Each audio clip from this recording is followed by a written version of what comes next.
Hey guys, subscribe for daily content, and if you're shopping for gear, make sure you check out the description for the newest items at some of the very best online retailers. There's also links for some of the items that I personally recommend. Thanks! What's going on YouTube? Metal Complex here, and today I've got another short little unboxing video to share with you. Something from Kubey or Kubey. In the recent past, they have actually brought some pretty awesome stuff to the market. In fact, one of the knives here recently from Kubey I thought was probably their greatest premium knife ever. Obviously, that's, kind of subjective. It depends on who's, talking about it. But I was super impressed with it, which was a 180 compared to my reaction to a lot of their stuff prior, which was either boring or massively overpriced or some combination of the two. But I have a renewed interest in a lot of these KB knives, so I can't wait to see what they sent me. Whatever it is, I will link it down in the description so that you guys can pick it up and check it out if you want to. It does help my channel when you use those links, but that's up to you. Thanks to my patrons for supporting me. Make sure your notifications are turned on for the Metal Complex YouTube channel. So what do we have here? It's probably just going to be a code, but I'll have the actual name of it.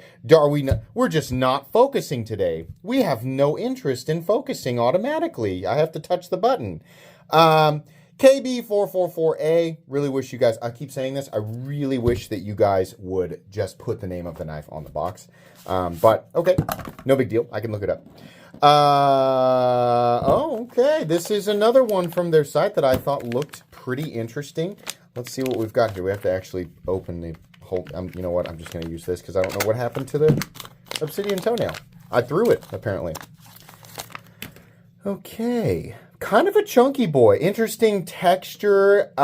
We still see this periodically, but I feel this texture, you tell me what you think. This texture makes me think of 2017, 2016, something like that. It's almost like, I don't know if I want to call it a wood grain. It's kind of like the texture that I see on some of the traditional knives that are, the scales are made from bone, but it's titanium. So you do have a little perimeter line that's milled around the outside to give the scales that shadow boxed appearance. And it's actually double stepped. That's interesting. And it's not nearly as sharp as it looks. I mean, I can feel that ledge, but maybe it's, because of the double stepping, maybe it kind of softens that up a little bit. I don't know. So we have a milled titanium clip, pretty high, tension on that clip. Here's a challenge: in and out of athletic pants with a zipper.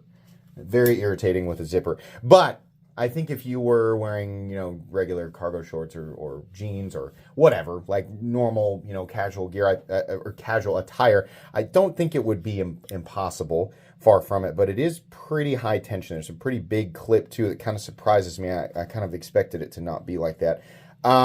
We have a little lanyard slot back here, which I always prefer. This is absolutely 100% better than putting a giant hole in your knife. I just think it looks stupid. And oftentimes it's, the clip is put into a position that's not optimal because they have to make room for this lanyard hole that essentially nobody is using. So for those folks who do like to attach lanyards, you have a better option. I think that it's better all the way around, right? T8 hardware, it looks like throughout. Fairly thick blade stock, probably, that might be 140 to 150. Thumb studs that are domed. These are beautiful, beautiful thumb studs. This is this is something I've been getting after companies for lately, is making sharp and uncomfortable thumb studs. And a lot of thumb studs are just kind of like, it's fine, like it'll work. But periodically I get a thumb stud that is built in a way that seems like it is intentionally created to cause damage to your finger. And I don't understand it. Just a few steps and a domed top. Oh, it's beautiful. Okay, it was just not at all what I was expecting for the blade. We've seen this before. Subtle, I don't know if I want to call that a harpoon notch, but it is raised right here. Nice big swedge. And we have a compound tanto. So thin hollow ground blade here. Then we have this edge fully flat ground and a little thicker. Who's the designer here? D. Sharon, okay. And then it looks like we've got a couple of arrows right there. No, I don't know. I don't think I've ever seen that before. The action on this is really good, by the way. I wanted to get back to that. I was just kind of thrown off by the blade. detent strength is just about perfect for the front flipper and thumb stud combination here. Maybe I wouldn't call it heavy by any stretch of the imagination. I think I'd call it medium or even medium light, but that works. It probably could have been a little bit heavier because the positioning of these thumb studs is, and the shape, most importantly, is perfect.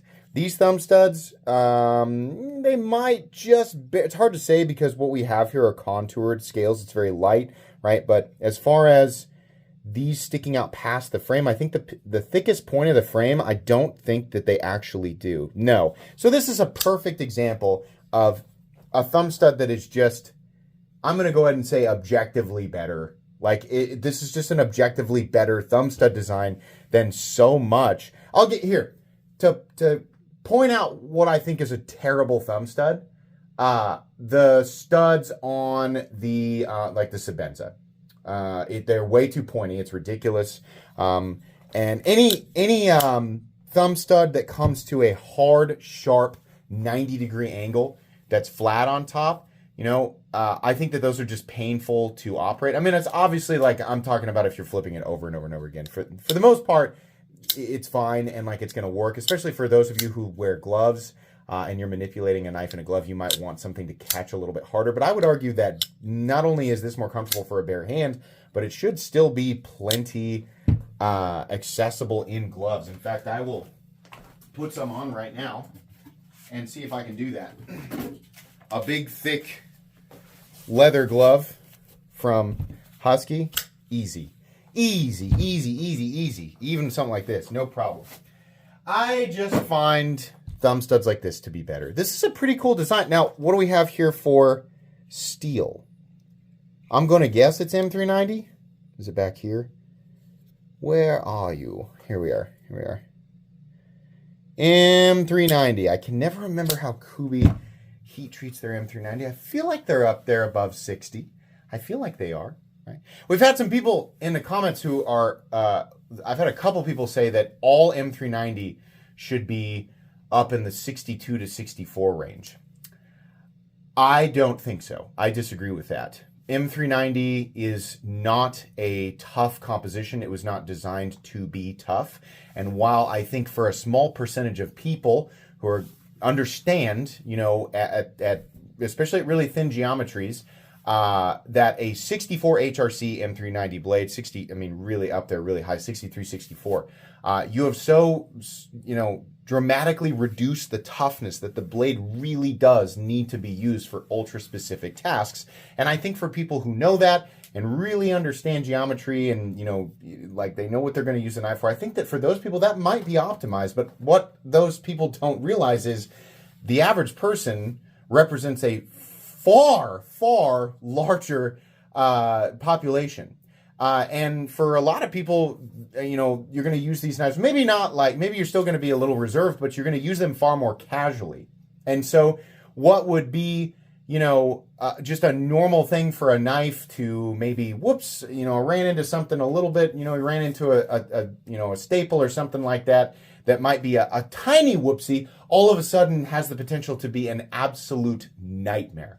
A big chunk or chip removed from the blade, now it needs to be reprofiled. And not only does it need to be reprofiled, but because of this extreme hardness, I don't love sharpening M390 at 61 or 62. I don't love it. It'd be a nightmare at 63, 64, especially if I'm reprofiling to remove a chip. So could this potentially be optimal for, you know, certain small percentages of people? I guess. But it doesn't, I don't think it translates to like a massive benefit to, I'm not just talking like the average person walking around, I'm saying the average knife person who does have knowledge of this. I think, I've always maintained that specifically for M390, 60 to 62 should be the minimum, right? And, you know, if there are companies who want to push it a little higher, I think that's fine. But I think M390 performs very, very well. According to Laren Thomas's information, it performs very, very well at especially like 61, 62. And it's not tough. It's not tough in there, but I think it does well enough to perform the way that people, you know, expect. The average, you know, consumer of this product would expect it to perform. So I don't know if I don't really agree with this ultra mega high HRC on this stuff. Obviously, something like MagnaCut that is still plenty tough up there at 63, 64. Well, then sure, right? I would imagine that was part of the motivation for Larrin Thomas to create MagnaCut, so that it could achieve those higher levels of hardness and still maintain pretty darn good edge retention, but most importantly, massive toughness, so that we have blades that are still easy to touch back up and resharpen, and you're not having to dedicate some massive amount of time to doing it, right? Not having to be afraid all the time, to use knives for standard tasks.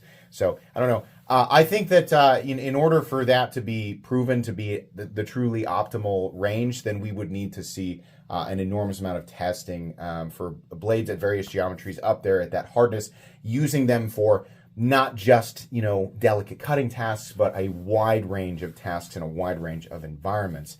And truthfully, I think that we have seen that from so many people, so many, test videos proving that, ultra high hardness on certain compositions is really, really cool. And it makes the edge able to do, amazing things in terms of maintaining that edge and continuously cutting.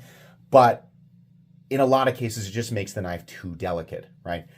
So I don't know. I don't love the idea of creating chores for myself just for the trade-off of incredible edge retention. There needs to be a balance of toughness there for me, because while I don't use my knives incredibly hard, I use them very casually. I still don't want to have to think like, is this okay for me to use this? I don't like that, right? I want to just go ahead and use my knife for basic stuff. So I don't know. I feel like that's probably going to open a huge can of worms, and I think that's fine. I think everybody, can discuss that, and you can tell me what your preferences are. But I like a little more balance. I don't like the extremes because it's because I'm a casual knife user, right? So everybody has a different reasoning. I think that's fine. It's okay. There's nothing wrong with this. I feel like I've seen, plenty of designs like this before. As is always the case, what's important here is if we're going to bring something to the table that's not really anything new, it's fine if the price is reasonable. So by this time, at the moment, in this moment while I'm recording, I haven't looked at the price yet, but by the time you guys are watching this video, obviously I'll have a link in the description where the price is so you guys can check it out. But expect eventually a full-length review on this knife. But that's going to be it for today. Please make sure to follow me on Instagram at metal_complex. If you enjoyed this video, leave a like. If you'd like to check out my other content, I do, of course, have lots of videos of knives that are either expensive or inexpensive that I do or don't like, so check those out. And if you enjoy all my content, go ahead and click on that Metal Complex logo right there and subscribe, because there's definitely more coming. Thanks again for watching, everybody, and have a great day.